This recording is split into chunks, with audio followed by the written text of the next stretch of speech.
Boa noite, irmãos. A graça do Senhor Jesus seja com todos nós. Nós vamos fazer a leitura orante do Salmo 90. A gente vai ler ele por completo.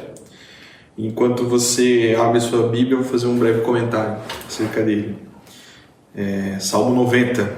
Este é o primeiro salmo do quarto livro, no qual os 150 salmos foram divididos. Para quem não sabe, ele foi dividido em 5 grandes livros. E esse é o que inicia o quarto livro. Quem estava na live de ontem ouviu falar isso aí, então se não assistiu, assiste lá. Ele é um salmo que foi composto por Moisés. O título que está escrito ali na Bíblia, pelo menos na NVI, é Oração de Moisés, o Homem de Deus.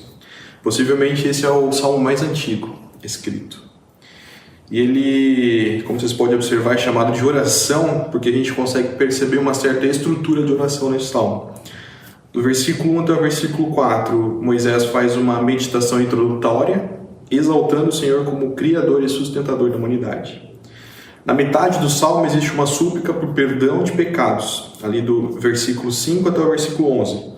E o final deste salmo traz algumas petições específicas, e isso é que traz a essência de ser uma oração, petição. Isso vai do versículo 12 até o versículo 17. Sendo Moisés um homem de Deus, como diz o título, certamente isso nos demonstra que ele era um homem de oração. Eu extraí isso lá do Tesouro de Davi, de Spurgeon.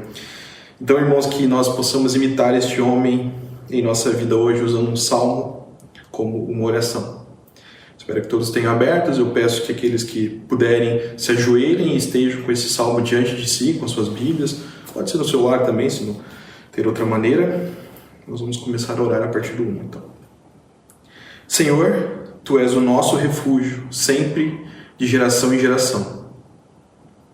Antes de nascerem os montes e de criares a terra e o mundo, de eternidade a eternidade, Tu és Deus. Tu és o Senhor de tudo. Tu és o grande e altíssimo Deus. Tu fazes os homens voltarem ao pó, dizendo: retornem ao pó, seres humanos. De fato, 1000 anos para ti são como o dia de ontem que passou, como as horas da noite. Senhor, nada é o tempo diante de ti. Tu és o grande Deus, Tu és o grande Criador, Tu és o grande Conselheiro, aquele que trouxe todas as coisas à existência pela palavra do Teu poder, Senhor. Senhor, como correnteza Tu arrastas os homens. Nós, Senhor, somos breves como o sono. Nós somos como a relva que brota ao amanhecer. Germina e brota pela manhã, mas à tarde a gente murcha e seca. Senhor, nós somos frágeis. Tu nos fizestes assim, Senhor. Nós não passamos de vento, não passamos de sopro. Somos o pó, Senhor, moldados pela Tua mão, mas enxertados, Senhor, a existência por meio do Teu sopro de vida. Senhor, ainda assim somos consumidos pela Tua ira e aterrorizados pelo Teu furor. Conhece, Senhor, todas as nossas iniquidades. Não escapam, Senhor, os nossos pecados secretos à luz da Tua presença.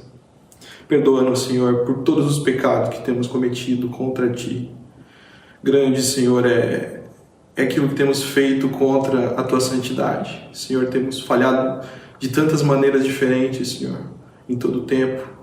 Ainda assim, Tu tens sido misericordioso conosco, Senhor.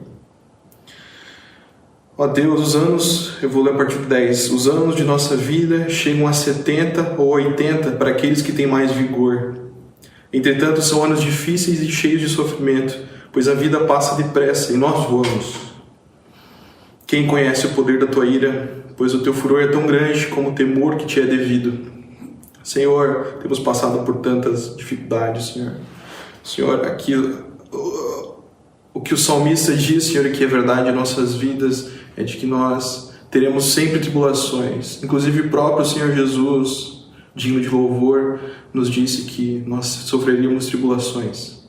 Mas, Senhor, que nós possamos confiar na próxima sentença de que o Senhor já venceu o mundo. E que isso sustente, Senhor, a nossa caminhada. Tem misericórdia de nós nesse tempo. Guarda-nos, Senhor, e protege-nos. Livra-nos, Senhor, de toda tentação. Livra-nos de todo mal, Senhor, a fim de que possamos caminhar um caminhar justo, que glorifique e honre o Teu nome. A partir do 12, irmãos. Ensina-nos a contar os nossos dias, para que o nosso coração alcance sabedoria. Concede-nos, Senhor, conhecimento por meio da Tua palavra. Senhor, abre os olhos do nosso coração, Senhor, para que nós possamos enxergar que Tu és o nosso Deus, que Tu tens um propósito, Senhor, em nossa existência, que não estamos aqui por acaso, mas sim, estamos aqui para louvar e honrar o Teu nome. Senhor, volta-te, e até quando será assim? Tem compaixão dos Teus servos. Senhor, satisfaz-nos, sacia-nos, Senhor, pela manhã com o Teu amor leal, como tens feito, Senhor, todos os dias. Todos os dias, Senhor, nós cantaremos felizes, Senhor, louvando o Teu santo nome. Dá-nos, Senhor, alegria pelo tempo que nos afligiste, por este tempo, Senhor, que nós vivemos, e pelos anos em que tanto sofremos, Senhor, pelos anos da nossa existência. Que sejam, Senhor, os manifestos dos Teus feitos aos Teus servos e aos filhos deles o Teu esplendor. Pai, concede-nos, Senhor, que neste momento que nos reunimos virtualmente, Senhor, possamos estar-nos achegados aos laços de amor que o Espírito Santo concede a nós, Senhor. Pai, nós não somos dignos de tamanha graça, Senhor. Nós não somos dignos de tamanha misericórdia que o Senhor concede a nós, Senhor, por meio de tantas coisas que não consideramos, Senhor, como graça. Senhor, nos deste o ar a respirar. O Senhor nos deu alimento. O Senhor nos deu energia elétrica, o Senhor nos deu abrigo, o Senhor nos deu sustento, o Senhor fez chover, o Senhor fez dar sol. O Senhor manifestou, Senhor, o Teu poder por meio da nossa existência, nos sustentando continuamente, Senhor. E que nós possamos, Senhor, manifestar por meio da pregação do Teu Evangelho a toda criatura, dizendo que Tu és o Rei, que Tu és o Senhor, de que Tu criaste todas as coisas boas, Senhor. Nós falhamos, nós pecamos. Ainda assim, Tu, antes da criação do mundo, sacrificaste o Cordeiro Imaculado, o Cordeiro Todo Santo, Senhor, já visando, Senhor, com que nós pudéssemos nos voltar novamente a Ti, Senhor. E que o Senhor, fazendo isso, completando toda essa carreira, o Senhor subiu aos céus e o Senhor tem governado tudo, Senhor, com um braço forte, com um cetro de justiça. Teu trono será um trono de justiça e de misericórdia. Senhor, que essa seja a nossa mensagem, de que Tu és o Deus grandioso e poderoso, e de que Tu vais voltar, Senhor, e vai levar o Teu povo, Senhor, para exaltar e glorificar durante toda a eternidade, Senhor. Verso 17. Esteja sobre nós a bondade do Senhor, o nosso Deus soberano. Consolida, Senhor, para nós a obra das nossas mãos. Consolida os nossos esforços, Senhor, em cultuar a Ti, Senhor, mesmo à distância. Senhor, que seja um momento, Senhor, agradável a Ti. Que o cantar, Senhor, reunido por meio de vozes nas Suas casas espalhadas por essa cidade, Senhor, em outras cidades, possa subir como um aroma agradável a Ti. Concede-nos, Senhor, a graça de Te agradar em tudo. Concede-nos, Senhor, a graça de compartilhar, Senhor, de contribuir com nossas ofertas. Senhor, que nós possamos, por meio de nossas vozes, em oração, exaltar o Senhor e que essa exaltação suba como um aroma agradável a Ti, Senhor. Ajuda-nos nessa noite, concede-nos a Tua graça, Senhor, e que a Ti seja a honra e a glória, Senhor, para sempre. Em nome de Cristo, Senhor, nós oramos. Amém.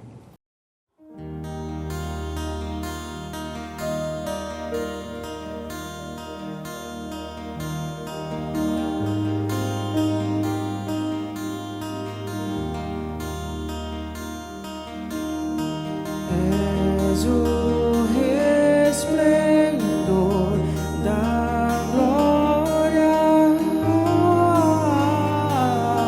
do Pai, a exata expressão do seu divino ser, seu ser.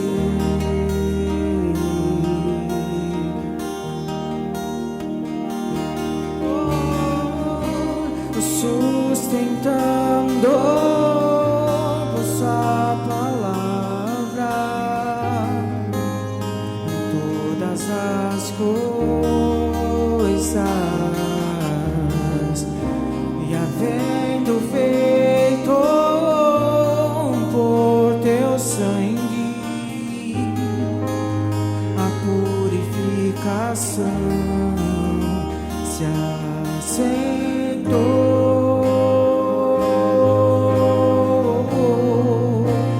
à direita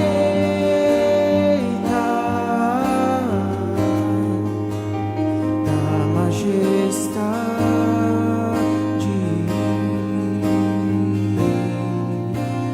do Pai.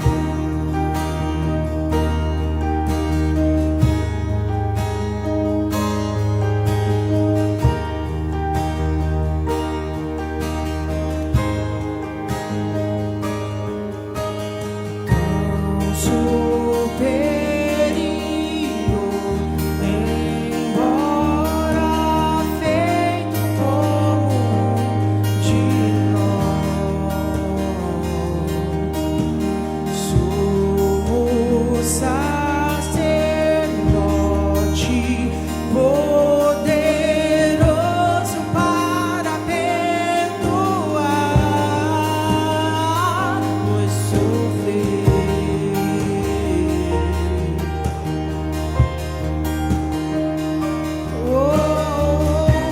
sustentando por sua palavra em todas as coisas, e havendo feito por teu sangue a purificação, se assentou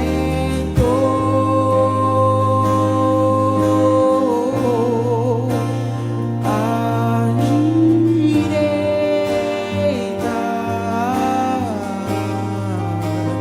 da majestade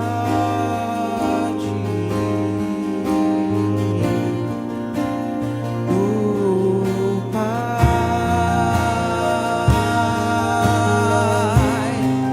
do Pai.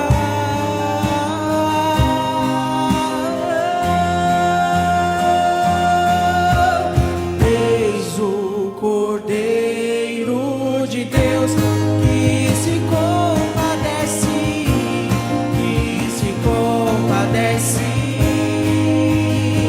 Oh, eis o Messias de Deus, tem misericórdia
justo Deus.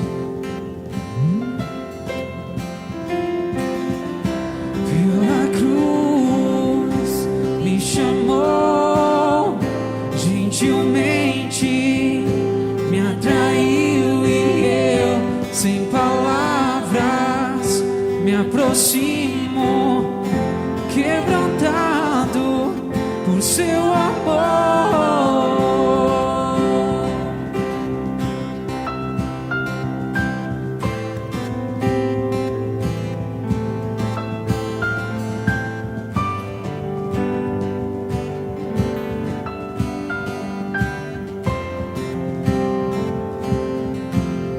Imerecida vida, de graça recebi, por sua cruz, da morte me livrou, trouxe minha vida. Eu estava condenado, mas agora pela cruz eu fui reconciliado. Oh, pela cruz me chamou, gentilmente me atraiu e eu, sem palavras, me aproximo, quebrantado por seu amor. Pela cruz me chamou, gentilmente me atraiu e eu, sem palavras, me aproximo, quebrantado por seu amor. Impressionante é o seu amor,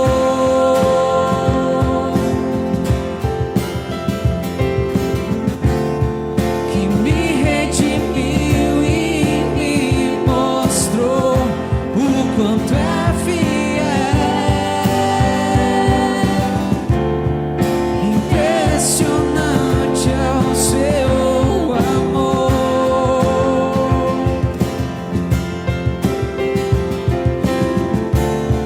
que me redimiu e me mostrou o quanto é fiel.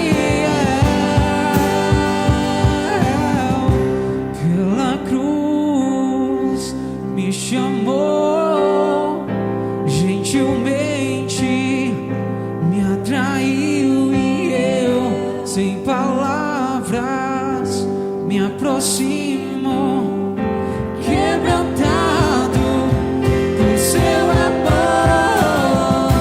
Pela cruz me chamou, gentilmente me atraiu e eu, sem palavras, me aproximo, quebrantado por seu amor.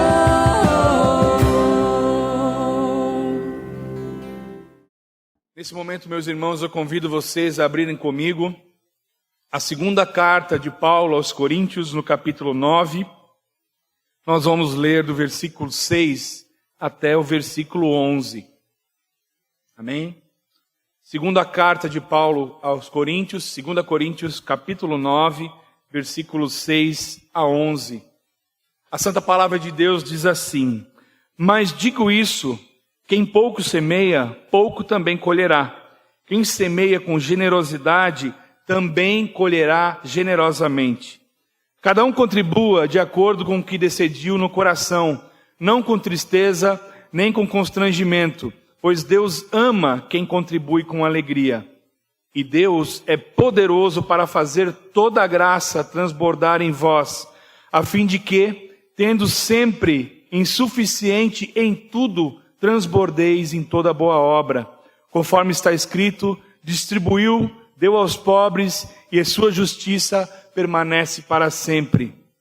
Aquele que dá a semente ao que semeia e pão para comer, também suprirá e multiplicará a vossa semeadura e aumentará os frutos da vossa justiça.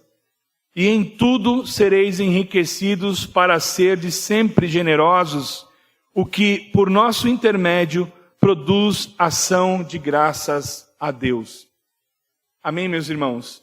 Então nós temos aqui nesse texto de Paulo, em 2 Coríntios, na sua segunda carta, algumas lições àqueles que contribuem generosamente para a obra do Senhor. E ele nos ensina que nós devemos fazer isso com alegria no coração. Ele também nos diz que Deus é poderoso para nos fazer transbordar em vós, para que em tudo nós tenhamos prosperidade nas obras do Senhor, termos os recursos suficientes para as obras do Senhor. Ele também nos diz no versículo 10 que Ele dá a semente ao que semeia. Sendo Deus aquele que dá a semente e o que semeia, Ele também diz que Ele multiplicará as sementes daquele que dá generosamente. E em tudo seremos enriquecidos pelo poder que há na mão do Senhor Todo-Poderoso. Sendo assim, meus irmãos, apesar de nós não estarmos nos reunindo fisicamente nesse momento, por um tempo, a igreja ainda possui despesas a honrar, contas para honrar, e ainda assim, e mais ainda agora, temos a necessidade de assistir primeiramente os nossos irmãos, com recursos, com roupas, com cesta básica. Então eu te convido nessa noite a generosamente, através da nossa conta bancária, que é o recurso que nós temos disponível nesse momento, contribuir com as obras do Senhor, na certeza de que Ele é quem te dá a semente, Ele é quem te sustenta, Ele é quem multiplica os recursos e Ele é quem te prospera na tua vida e em toda boa obra, para louvor e glória do seu próprio nome. Contribua nesse momento de acordo com aquilo que o Senhor colocou no teu coração e, como diz a palavra do Senhor, generosamente, assim como foi generoso, misericordioso aquele que nos resgatou do pecado e aquele que nos deu vida eterna. Amém? Deus seja louvado, que você seja abençoado e em toda semente, em toda boa obra, engrandecido e abençoado pelo Senhor. Em nome de Jesus. Amém. Olá, a graça e a paz do Senhor Jesus para você que me assiste, você que nos ouve, talvez. Sejam todos bem-vindos. Obrigado por nos receber na sua casa mais uma vez. Você que tem nos acompanhado já sabe que estamos numa série de mensagens do Evangelho de Marcos. Para você que está chegando, fique sabendo. Então, estamos no Evangelho de Jesus segundo Marcos. Hoje, especificamente, vamos falar da parte que fala do batismo de Jesus, que foi uma grande notícia daquela época. O texto começa dizendo, naqueles dias, justamente naqueles dias em que João, o Batista, pregava o arrependimento e praticava o batismo na sua época. Essa era a notícia daquele tempo. E falando de notícias, nós temos que admitir que, de fato, notícias, elas têm um certo poder sobre nós. As notícias despertam em nós a atenção e também as emoções. Elas despertam a nossa atenção porque eu e você somos curiosos, e todo homem sempre foi e sempre vai ser muito curioso, isso é natural dos homens. Nós gostamos também de estar sempre bem informados, e as notícias despertam as nossas emoções. Ainda mais hoje, que nós temos uma facilidade imensa, temos todas as notícias do mundo em todas as línguas na palma da nossa mão, à nossa disposição, com muita facilidade. Nós temos também as fake news, são as falsas notícias. Existem pessoas contratadas para produzirem falsas notícias que acabam mexendo com a minha e com a tua emoção. O resultado disso tudo, dessa facilidade, dessas fake news, dessa avalanche de informação, o resultado é que tem causado em muita gente insônia, ansiedade, em alguns até síndrome do pânico. Hoje isso é muito comum. As notícias, então, mexem com as nossas emoções. Por exemplo, teve uma notícia do início desse século, do século 21, que mudou muita coisa, que abalou o mundo desde então. O 11 de setembro. Talvez você se lembre. Vamos para uns pequenos detalhes. 11 de setembro de 2001. Foi o maior ataque militar contra os Estados Unidos depois da Segunda Guerra. Para você que não se recorda, estamos falando de 2 aviões cheios de passageiros, eram 2 Boeings, que foram sequestrados por terroristas do grupo conhecido como Al-Qaeda, que eram fanáticos islâmicos liderados por Osama Bin Laden. Então eram 2 aviões. E esses terroristas, eles forçaram esses aviões a colidirem contra as torres gêmeas do World Trade Center lá em Nova York naquela época. Eram os edifícios mais altos da cidade. 110 andares. Logo depois, um terceiro avião atingiu o Pentágono, que é a sede do Departamento de Defesa dos Estados Unidos.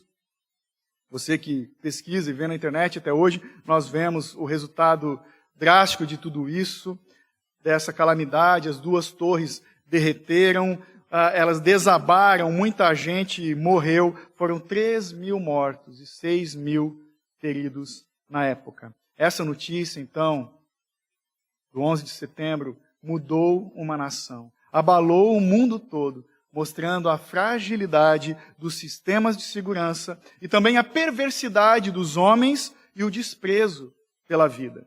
As notícias trazem para as nossas vidas consequências.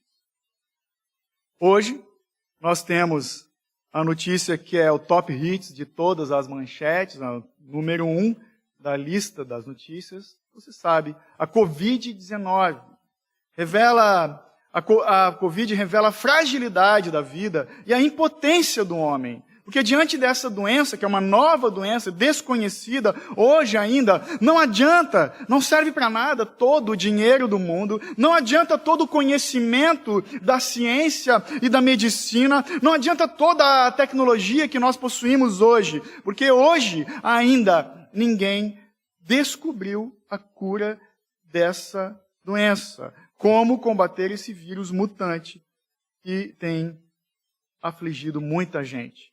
Pense comigo no dia em que a vacina for anunciada, que grande dia, uma grande alegria, nós vamos receber com muita alegria essa notícia. Que grande notícia, a cura da Covid-19, a vacina que vai ser descoberta. Estão trabalhando para isso, ainda não sabemos quanto tempo vai levar, muita gente continua ansiosa.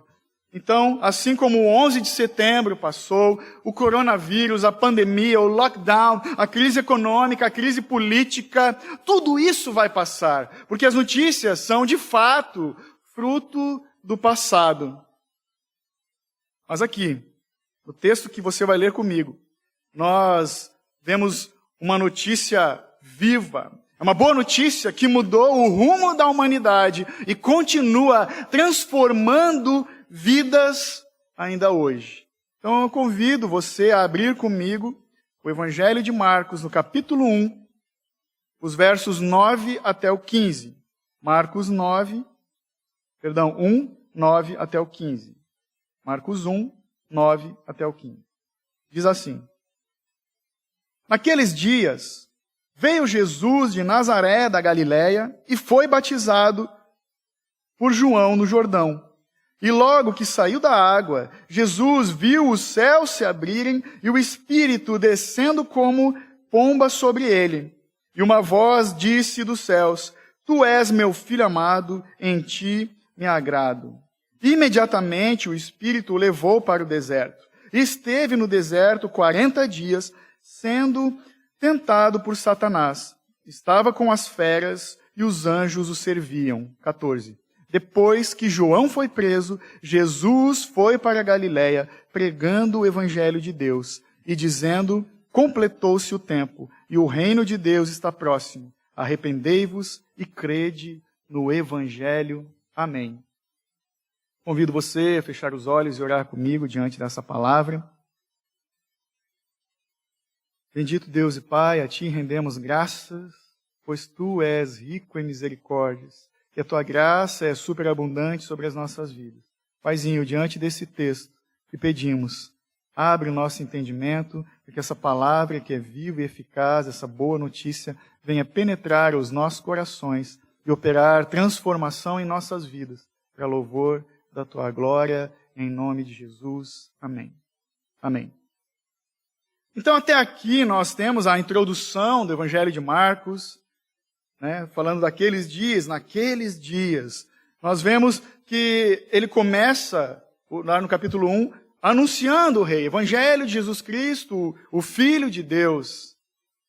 E ele fala da anunciação do Rei, ele fala de João Batista, o arauto, o mensageiro que veio antes, que antecedeu o caminho do Rei, veio anunciando a chegada do novo Rei, a saber, Jesus. Então aqui nós vemos o batismo de Jesus e no que lemos, a tentação do Rei também e o confronto com o diabo.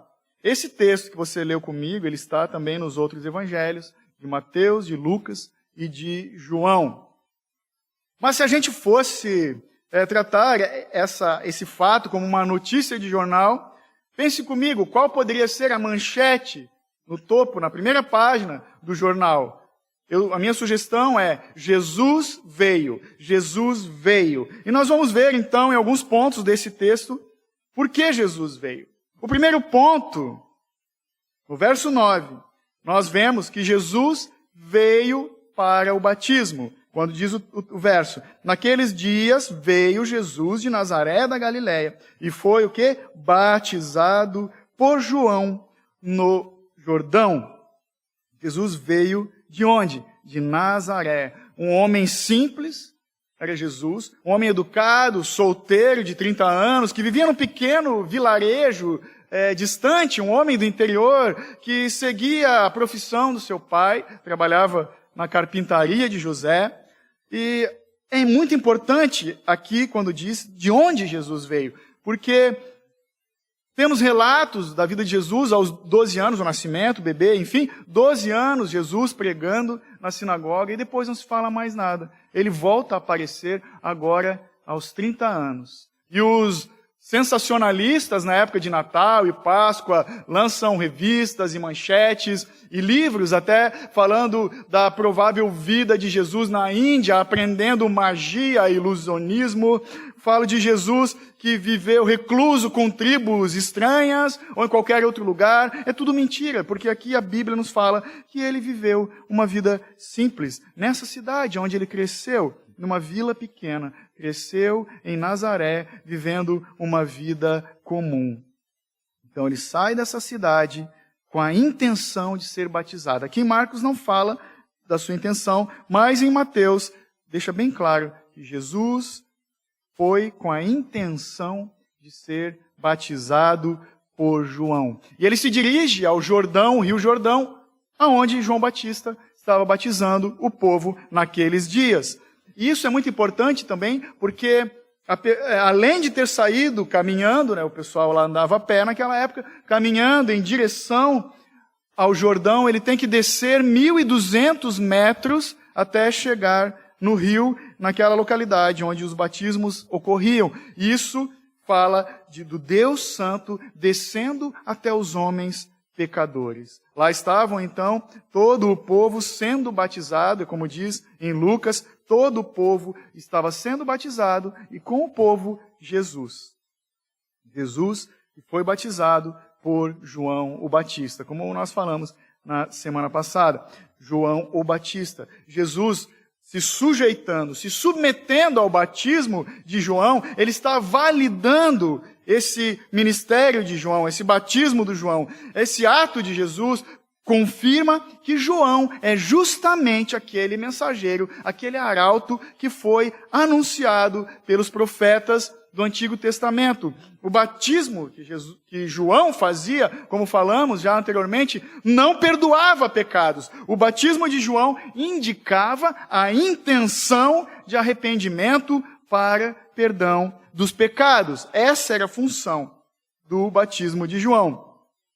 Muitos ainda se perguntam, ok, mas Jesus pecou? Jesus precisava se arrepender e por isso ele foi batizado? Não, obviamente que não. Ele estava ali, Jesus, assumindo a postura de um pecador. E esse foi o seu ministério de substituição. Eu peço que você guarde esse texto e vá comigo para Mateus, capítulo 3, Evangelho de Mateus, capítulo 3, os versos 13 até o 15. Ele nos relata em detalhes. Mateus 3, 13 a 15. Diz assim: Então Jesus foi da Galiléia para o Jordão para ser batizado por João. Mas João tentou impedi-lo, dizendo: Tu vens a mim? Eu é que preciso ser batizado por ti. E Jesus lhe respondeu: Deixa, por enquanto, porque assim nos convém cumprir toda a justiça. Então João consentiu. E aqui está a nossa resposta. Por que Jesus precisava ser batizado? Para cumprir toda a justiça. Ou seja, para completar o plano de Deus, se identificando com a necessidade do povo acertar as contas com Deus. Ao se batizar, Jesus está assumindo o papel do servo sofredor, que foi predito por Isaías. Ele, naquele momento, assume o lugar dos pecadores. Ele assume o meu e o teu lugar. Como diz em Isaías 53, ele foi contado entre os transgressores. Esse é o ministério de Jesus, do batismo até a cruz. Jesus foi batizado em meio ao povo. Lembram que eram pagãos e judeus que se arrependiam dos seus pecados. Depois Jesus chamou pecadores para caminhar com ele. Depois ele se assentou à mesa com publicanos. Ele falava com prostitutas. Jesus caminhava com gente ruim do seu tempo. Gente ruim assim como eu e você. E chamava essas pessoas ao arrependimento. E por quê? Nós hoje devemos nos batizar.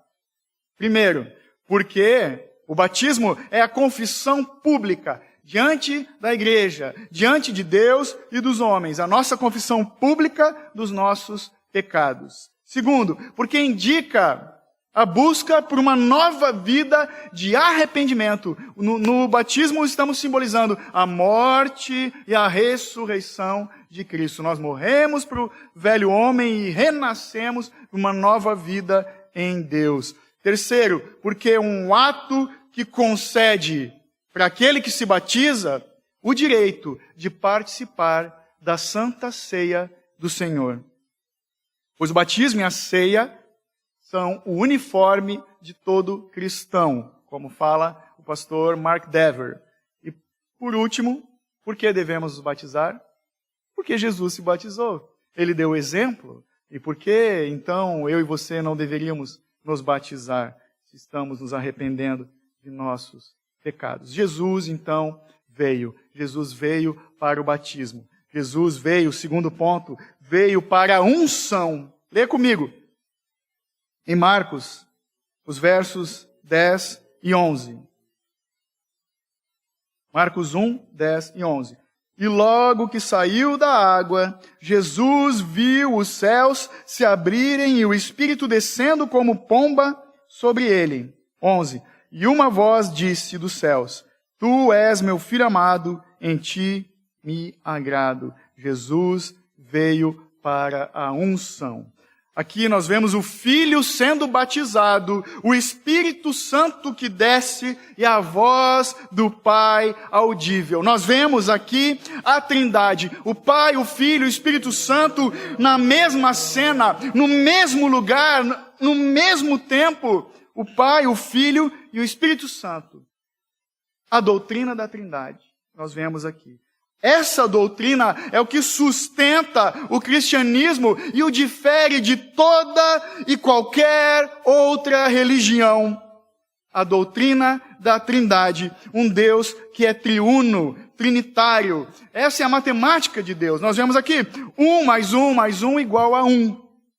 Porque o Pai é Deus, o Filho é Deus e o Espírito Santo é Deus. Ele é um em essência. E por isso ele é o único ser da sua espécie. Um em essência, triunitário e eterno. Um em essência, mas 3 pessoas. O Pai, o Filho e o Espírito Santo são Deus. São 3 pessoas distintas. Não são manifestações de Deus, não são desdobramentos de Deus. Aqui está a prova. A Bíblia não fala, não usa a palavra trindade, mas aqui está uma das provas.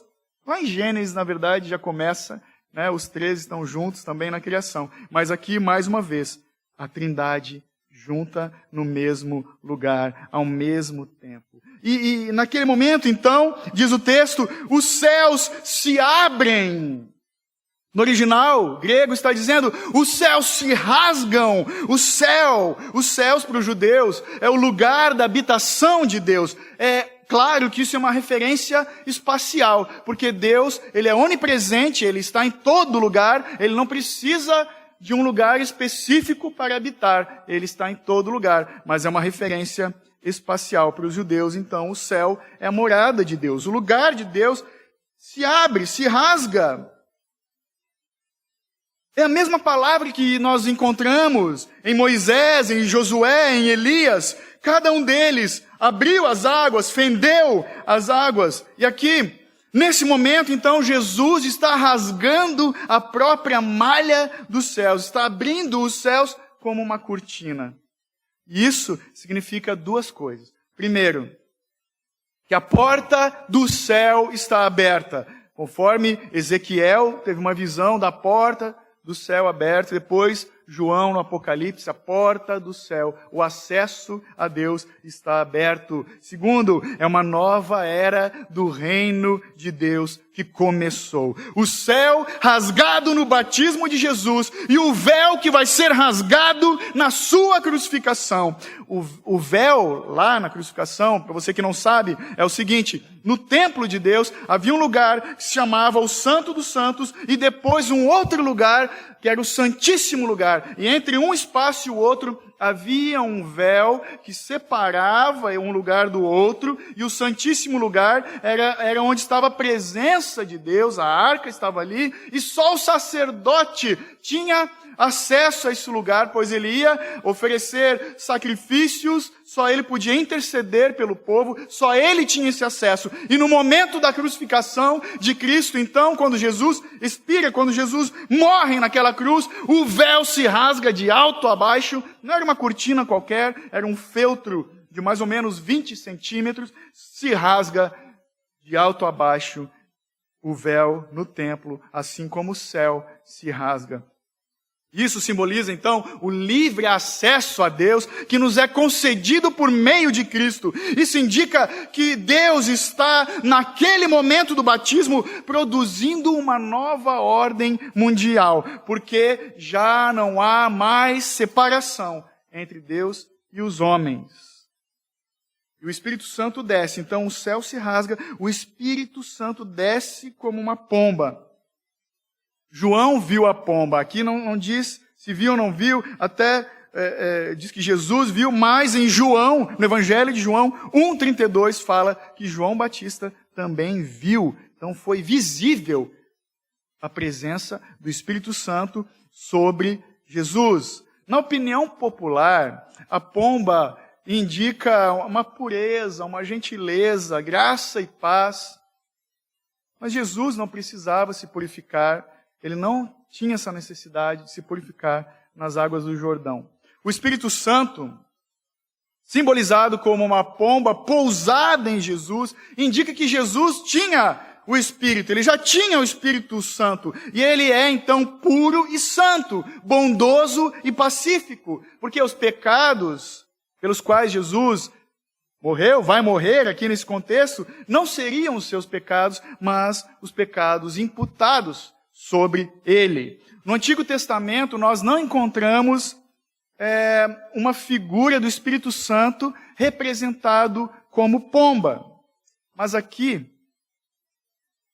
no batismo, nós vemos um eco de Gênesis 1:2, quando diz que o Espírito Santo, o Espírito de Deus, pairava sobre a face das águas. Então é a mesma figura. Os judeus popularmente acreditavam que esse pássaro que pairava sobre a face das águas era tipo uma pomba, mas é um pássaro que chocou a criação. É a figura de um pássaro que guarda a sua criação debaixo de suas asas, como uma galinha protegendo seus pintinhos. Mas fala também de um pássaro com poder criador e protetor que dinamiza toda a criação. É disso que fala. Então, sobre ele, diz o texto, sobre ele desceu a pomba. Nele, diz os outros textos, ou seja, dentro dele, o poder criador de Deus Pai sobre o Filho. Aqui nós vemos Jesus sendo ungido com poder do alto para o seu ofício messiânico, ou seja, o seu ministério de servo sofredor. Ah, mas Jesus já não tinha o Espírito Santo? Ele tinha o Espírito Santo, mas agora ele é investido com autoridade e poder do Pai. Ele é capacitado, ele é equipado por Deus para fazer sinais, prodígios e maravilhas no poder de Deus. Nós vemos então nessa figura da pomba, o pássaro em Gênesis, no momento da criação, e agora nós temos aqui o Espírito Santo endossando a nova criação. Jesus é o primeiro de um povo santo e perdoado por Deus. Olha a importância disso.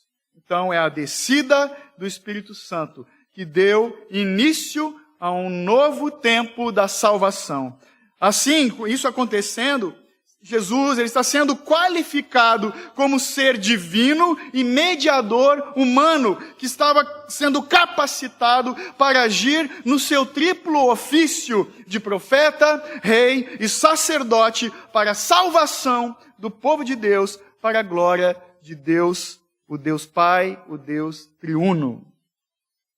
Então, rasgam os céus, desce a pomba e a voz é ouvida.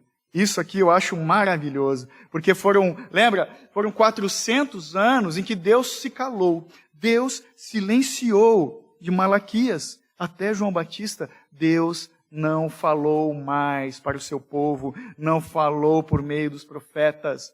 Deus se calou. E agora, nesse momento do batismo de Jesus, a cortina do céu se abriu e ouve-se a voz de Deus, Deus falando com os homens. Só a vinda do Messias poderia acabar com esse período de silêncio de Deus. Então, aqui em Marcos e também em Lucas, a mensagem se volta para Jesus, quando a voz fala, tu és, verso 11, tu és meu filho amado. Então a mensagem voltada para Jesus. Mas lá em Mateus, essa mensagem, ela está voltada para aqueles que observam, porque ele fala, este é o meu filho amado. Então as pessoas presentes estavam ali vendo tudo isso acontecer. Este é o meu filho amado. E essas palavras, então, que saíram da boca de Deus, tem um peso, uma importância, porque no original, meu filho, o amado, no grego, ela é colocada de uma forma em que os artigos são repetidos. Fica assim, o filho meu, o amado.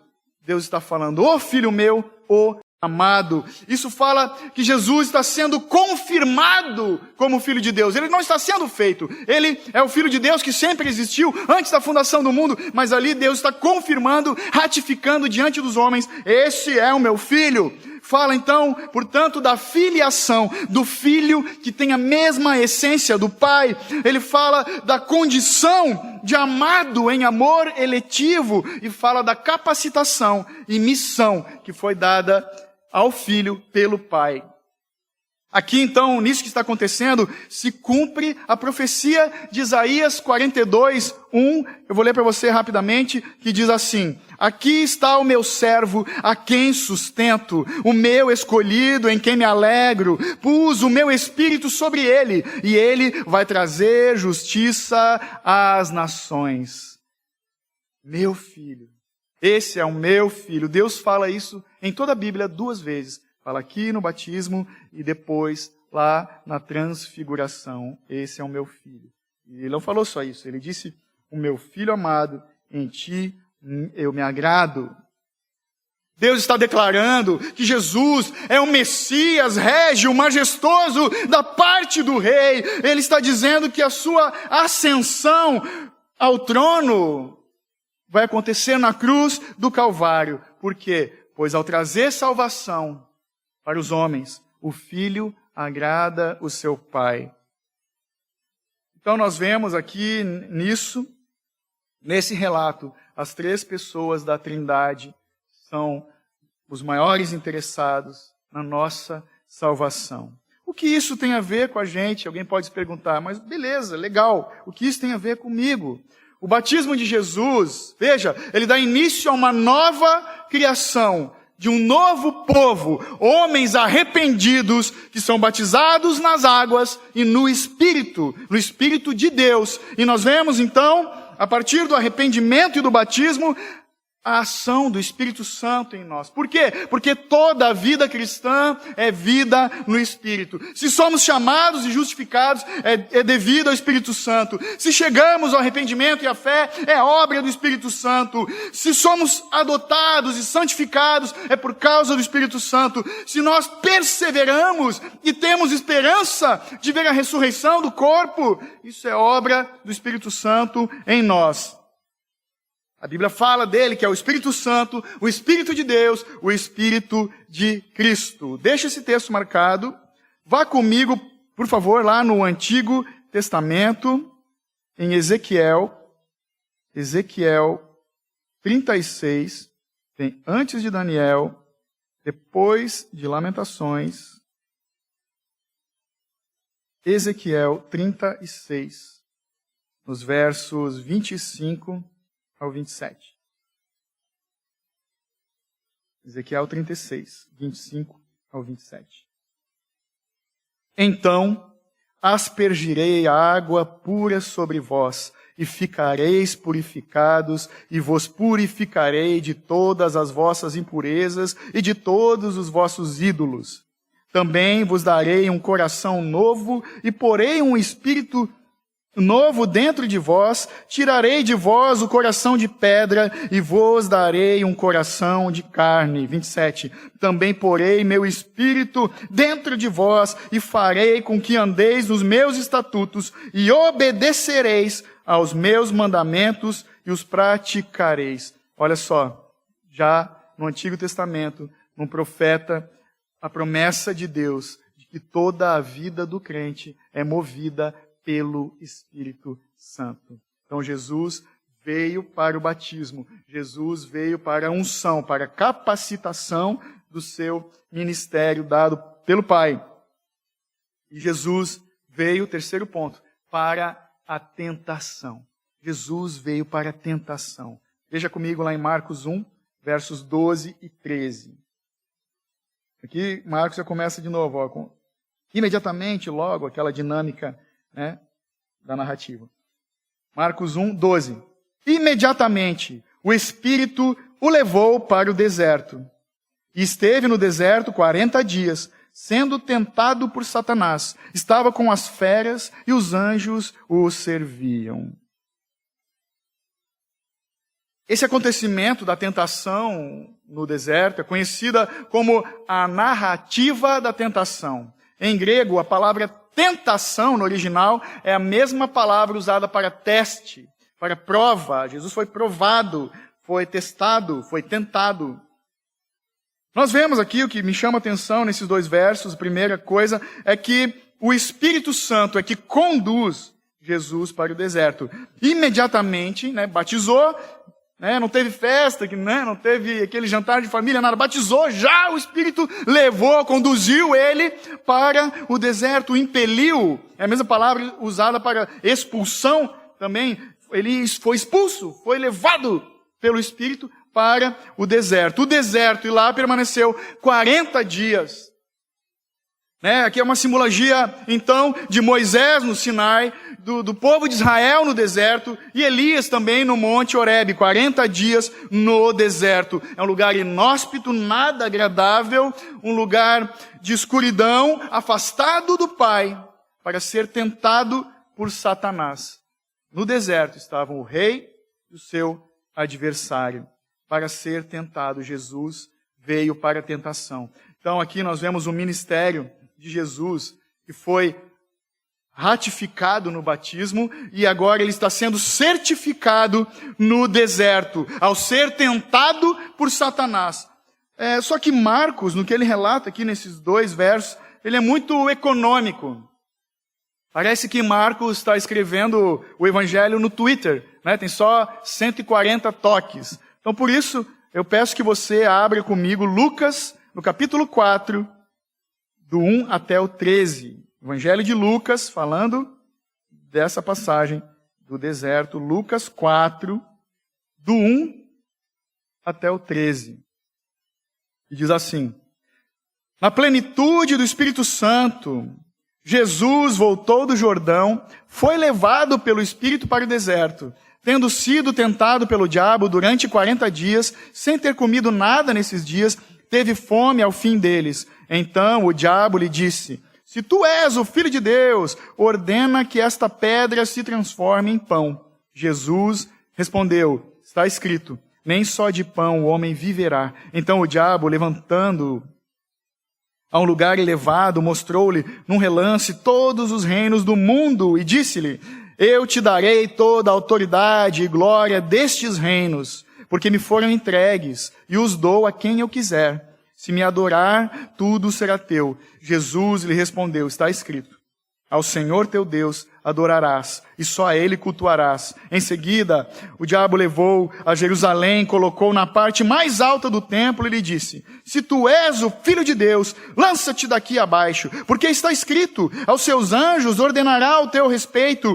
e que te guardem, e eles te sustentarão com as mãos, para que nunca tropeces em nenhuma pedra. Verso 12. Mas Jesus lhe respondeu: Foi dito, não tentarás o Senhor teu Deus.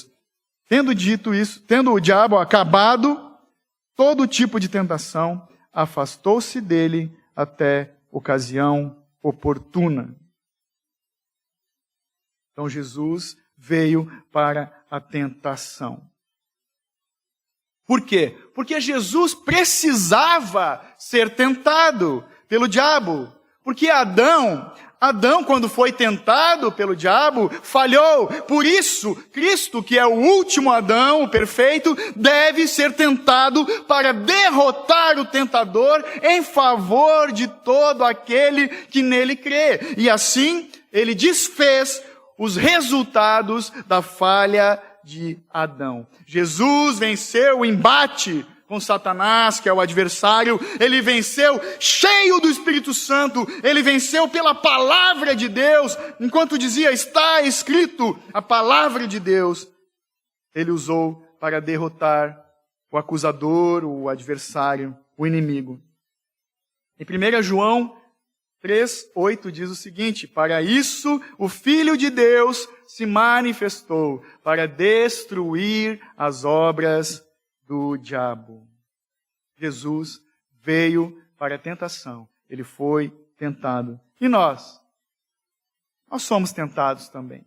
Somos tentados, passamos por provas, por dificuldades, mas nós somos chamados para sermos cheios do Espírito Santo. E nós vamos vencer essa tentação do diabo somente pelo poder do Espírito e na autoridade da palavra de Deus e pela fé. Fé na perfeita obra de Cristo. É assim que vamos vencer a tentação. E vivemos todo santo dia. O quarto ponto, então, recapitulando, Jesus veio para o batismo, veio para a unção, ele veio para a tentação. E nós vemos aqui no ponto 4 que Jesus veio para a proclamação. Jesus veio para proclamar o reino de Deus. Leia comigo em Marcos 1, os versos 14 e 15. Depois que João foi preso, Jesus foi para a Galiléia, pregando o evangelho de Deus e dizendo: completou-se o tempo e o reino de Deus está próximo. Arrependei-vos e crede no evangelho. Então, Jesus veio para proclamar o reino de Deus. No verso 14 nós vemos ainda João e Jesus. E Jesus só começa de fato o seu ministério quando encerra o ministério de João. Talvez a intenção de Marcos, ao escrever aqui isso, tenha sido indicar a mudança das épocas. Em João encerra então, portanto, a antiga aliança. Em Jesus começa a nova aliança. O último dos profetas do Antigo Testamento, João Batista, e agora Jesus, o prometido, o Messias, em pessoa entre os homens. As promessas do Antigo Testamento em Jesus estão prestes a se cumprir. Isso aqui deixa bem claro que o reino de Deus chegou com Jesus. Assim começa então o tempo do evangelho da salvação. Nós vemos aqui depois a declaração de Jesus no verso 15, E dizendo Jesus: completou-se o tempo e o reino de Deus está próximo. Arrependei-vos e crede no evangelho. Nós vemos nessa declaração 4 elementos. 2 elementos da soberania de Deus, 2 elementos da responsabilidade humana, ou nós vemos a parte de Deus e a nossa parte. A parte de Deus, quando ele diz: completou-se o tempo e o reino de Deus está próximo. E a nossa parte, quando ele prega, ele diz: arrependam-se e creiam no evangelho. Jesus está pregando o arrependimento que é mudança de vida, das trevas para a luz, do pecado para uma vida de santidade, daqueles que são separados por Deus, que foram chamados e atenderam ao chamado de Deus. A resposta ao chamado da salvação é uma só: a santidade. Nenhuma outra resposta temos que dar. Aqueles que atendem ao chamado da salvação têm que lutar para viver uma vida de santidade. Em Atos 20, 21, diz o seguinte: o arrependimento para com Deus é a fé no nosso Senhor Jesus Cristo. E a fé não é uma coisa mística, estranha. A fé é confiarmos em Jesus, é nos apoiarmos nessa palavra, é crermos, descansarmos nesse evangelho, nessa pessoa, é confiarmos totalmente, é nos lançarmos nos braços do evangelho de Jesus Cristo, o Senhor da nossa salvação.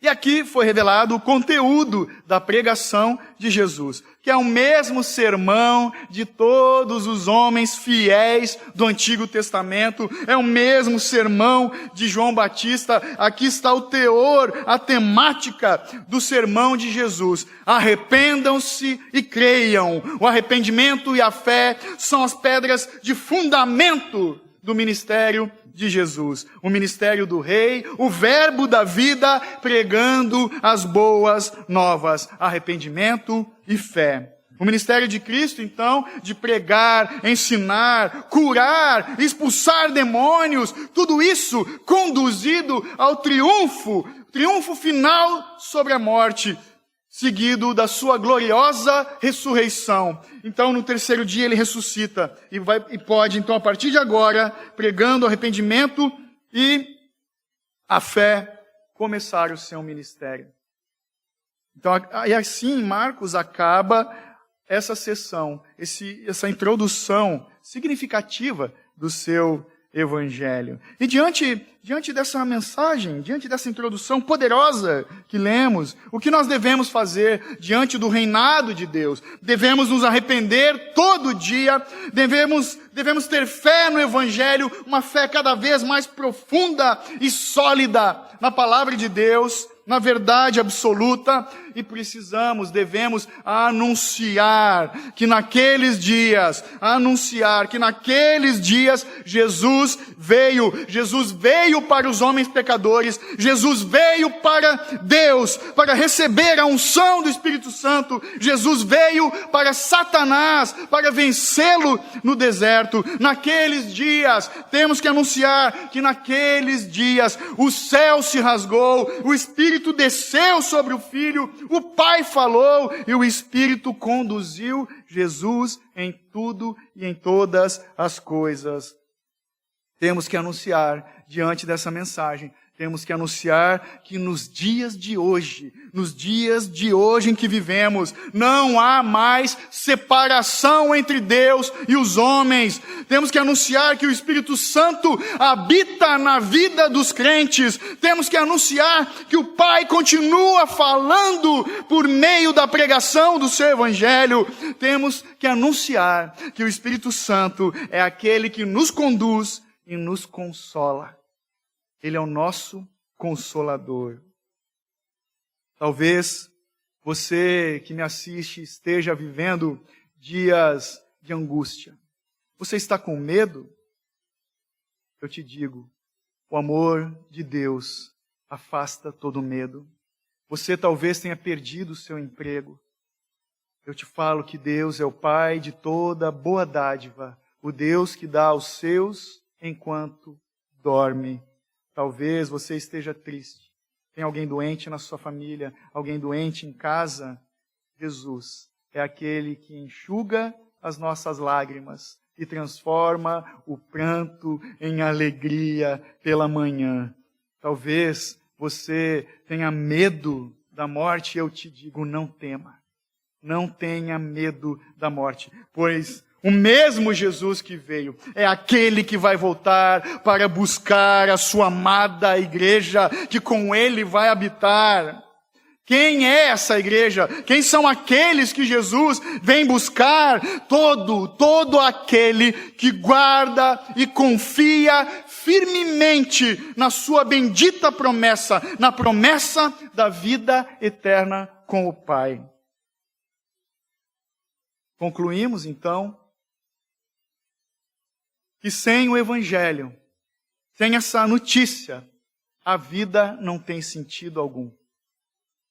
Toda e qualquer notícia faz parte do passado. Mas só o Evangelho é a boa notícia de salvação, que continua viva, operando arrependimento e fé nos corações até hoje, e vai continuar operando dessa forma.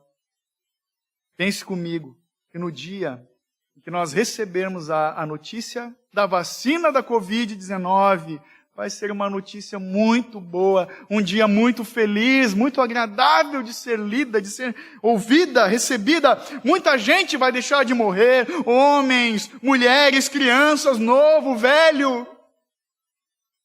Mas nenhuma notícia se compara ao Evangelho, porque só o Evangelho é a cura para a alma perdida. Só o Evangelho de Deus salva da condenação e da morte eterna. Talvez você que me assiste, me ouve, se pergunte, mas como eu posso ser salvo? Eu te digo, creia nessa notícia, abrace essa notícia, alegre-se com essa notícia e tenha prazer nas boas novas de Cristo Jesus e guarde o Evangelho como o mais precioso tesouro em teu coração. O mais precioso de todos os tesouros. Porque só essa notícia, a notícia do Evangelho, as boas novas de salvação, é que nos dá fé, amor e esperança. O Evangelho nos dá fé na promessa da volta de Cristo. Nos dá o amor de Deus que encontramos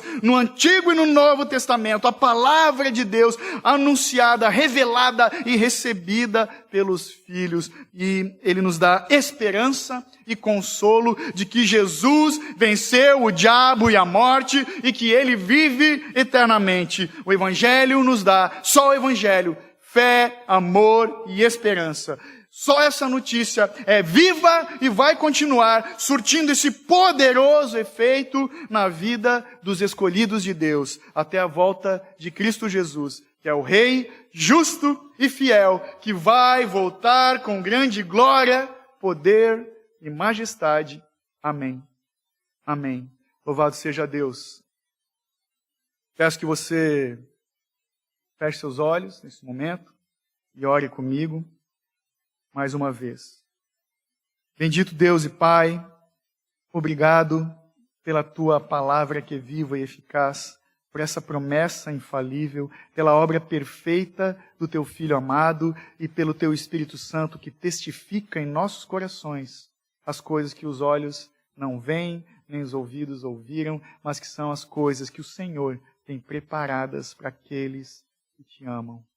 Que a graça do Senhor Jesus, o amor de Deus o Pai e a comunhão do Espírito Santo seja conosco no restante dessa semana, em nome do Teu Filho amado Jesus. Amém.